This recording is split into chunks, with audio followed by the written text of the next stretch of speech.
안녕하세요. 사회탐구 강사 배준호입니다. 자, 오늘은 우리가 인생을 살면서 중요한 선택들을 할 때가 있죠. 뭐 이제 직업을 고른다거나 아니면 뭐 이직을 할 때 뭐 이런 것처럼 인생에서 어떤 중요한 선택을 할 때 고려해야 될 세 가지에 대해서 좀 말씀드려 보도록 하겠습니다.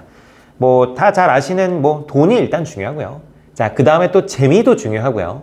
그 다음에 보람이 중요합니다. 자, 이 세 개가 뭐 우선순위가 있다는 건 아니고 이 세 개가 골고루 중요하다는 것인데, 자, 하나씩 좀 얘기 드려 보도록 하겠습니다.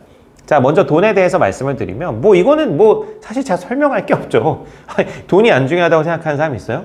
자, 그 사람은 사기꾼이야, 사기꾼. 돈에 미친 사람이야. 돈이 안 중요하다고 얘기하는 사람은 돈에 미친 사람입니다.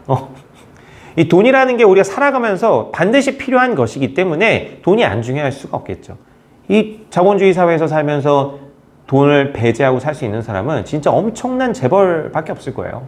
우리가 아는 용진이 형이라든가 아니면 뭐 재용이 형, 뭐 이런 사람들일 것이지. 일반적인 사람들한테는 이 경제적 보상이라는 것은 결국에 생존의 문제이기 때문에 이거 배제하고 살 수는 없습니다.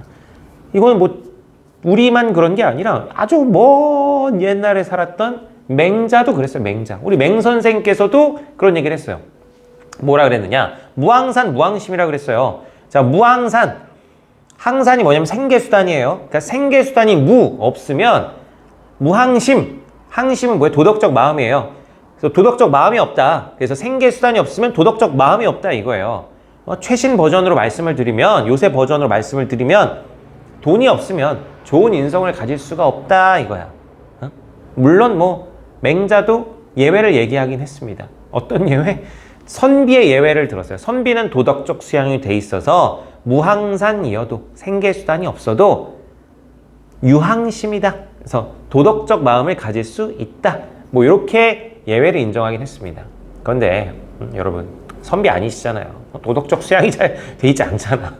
그렇기 때문에 일반적인 사람들은 이 경제적 보상 이런 것들을 무조건 고려를 해야 됩니다. 그래서 첫 번째로 말씀드린 게 돈이었고요. 자, 두 번째로는 재미예요, 재미.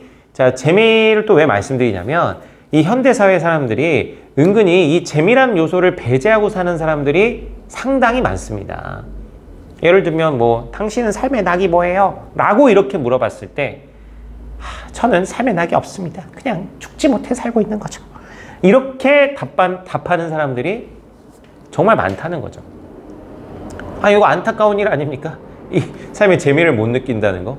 물론 가장 좋은 거는 이 직업 활동을 하면서 재미를 느끼는 거예요. 그래서 직업 활동을 하면서 돈도 벌고 재미도 느끼고 그럼 정말 뭐 최고 띵호하지만 근데 뭐 남의 돈 먹는 게 그렇게 쉽겠습니까? 직장 생활하는 분들 회사에서 월급 루팡하기 어렵잖아. 그래서 뭐 직장 생활에서의 재미를 혹시 못 느낀다면 대신 이제 여유 시간이 좀 확보되는 그런 직장이어야겠죠. 여유 시간이 좀 확보돼서 여가 시간에 내가 이제 직업 활동 말고 다른 활동을 좀 하면서 삶의 재미들을 조금씩 축적할 수 있는 그런 직장이어야 되겠지. 그래서 이 두 번째로 고려해야 될 건 이 재미입니다. 재미. 자, 그리고 이제 세 번째는 이제 보람이에요. 보람. 이 보람이라는 것은 제가 살면서 보니까 보람이라는 건 사회적 가치와 관련이 있더라고. 사회적 가치. 이게 아리스토텔레스가 얘기한 거예요. 아리스토텔레스 뭐라 그랬냐면 인간은 사회적 동물이다. 혼자 살 수 없다. 자, 인간은 공동체를 이루면서 살 수밖에 없다. 그리고 그 공동체 속에서 다른 사람과의 관계 속에서 우리는 본성을 실현하고 행복을 느낄 수 있다. 이 얘기를 했거든. 그러니까 우리 보람이라는 건 내가 나 혼자만에 관련된 게 아니라 뭔가 타인들과 관련된 공동체와 관련된 것 속에서 보람을 느낀다는 거예요. 그냥 대표적으로 뭐 타인에게 좋은 영향을 줬을 때 우리가 보람 느끼지 않습니까? 학생들이 저한테 원하는 대학에 입시에 성공하고 아니면 성적을 잘 받았을 때 문자를 보내오면 감사 문자를 보내오면 참 그게 보람되거든요. 자, 그런데 뭐 예를 들어 비트코인이 막 엄청 상승해서 떼돈을 버는 사람이 있다고 합시다. 자, 물론 그 사람 기쁘겠죠. 저도 뭐 너무 부럽습니다. 하지만 그렇다고 해서 그것은 어떤 사회적 가치, 다른 사람에게 어떤 좋은 영향 이런 걸 준 게 아니기 때문에 그것이 보람을 가진다고 얘기할 수는 없겠죠. 그래서 이 보람의 요소, 이거는 사회적 가치와 관련이 있고 이 요소도 우리가 선택을 할 때 이제 고려해야 하는 것입니다.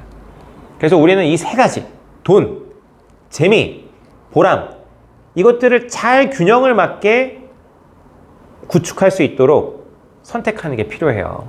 어느 한쪽이 좀 부족할 수는 있겠지만 아예 결여돼 버리면 그게 이제 인생에서 지속될 수가 없습니다. 그냥 저의 예를 좀 들어보면 제가 정치 활동을 할 때는 뭐 경제적인 보상은 뭐 거의 없었지만 그래도 뭐 나름의 재미를 느끼고 또 어떤 사회적 가치를 가진다고 생각해서 보람도 느꼈어요. 초반부에는. 근데 어느 일정 시간이 좀 지나고 나니까 이제 제가 재미도 못 느끼게 되고 오히려 스트레스만 좀 커지고 또 별 사회적 가치도 없다고 생각이 드니까 보람도 못 느끼겠더라고요. 그래서 그만둘 수밖에 없었습니다. 지금의 학원이라는 거의 예를 좀 들어볼게요. 뭐 경제적 보상이 뭐 어느 정도 있고 그 다음에 이제 학생들 가르치는 걸 저는 좋아하기 때문에 거기서 느껴지는 재미도 있습니다. 그리고 그러다가 학생들이 좋은 성취를 거뒀을 때 뭔가 도움을 줬다는 생각이 들어서 거기서 사회적 가치를 느끼고 또 보람도 느끼게 되는 거죠. 물론 이게 뭐 영원하진 않을 거예요. 왜냐하면 또 뭐 매년 비슷한 내용을 가르치다 보니까 어느 순간에는 또 지겨워질 것이고 그러다 보면 또 재미를 못 느끼게 되는 순간도 있겠죠. 그러면 또 그 상황에 따라서 또 뭐 새로운 선택을 하고 뭐 살아가는 것. 그게 바로 인생이죠. 여러 가지 플로우에 따라서 거기에 따른 또 선택을 하는 것. 그것이 인생입니다. 자, 여튼 오늘 세 가지 이렇게 강조를 드렸습니다. 살다 보면 인생에 수많은 중요한 선택을 하게 되죠. 대학원을 갈까? 아니면 직장을 가야 될까? 아니면 직장 여러 개를 붙었을 때 그중 어디를 가야 될까? 뭐 이런 것들. 아니면 뭐 이제 유학을 가야 되는데 여자친구가 있고 그러면 이제 여자친구를 위해서 남아야 될까? 유학을 가야 될까? 뭐 등등등등등등등. 우리는 살면서 인생에 중요한 선택을 수없이 많이 하게 될 텐데 하여튼 요 세 가지 돈, 재미, 보람 이것이 잘 균형 잡힌 선택을 하게 돼서 행복한 삶을 잘 사시기를 기원하겠습니다. 자, 그러면 다음 시간에 또 찾아뵙겠습니다. 안녕!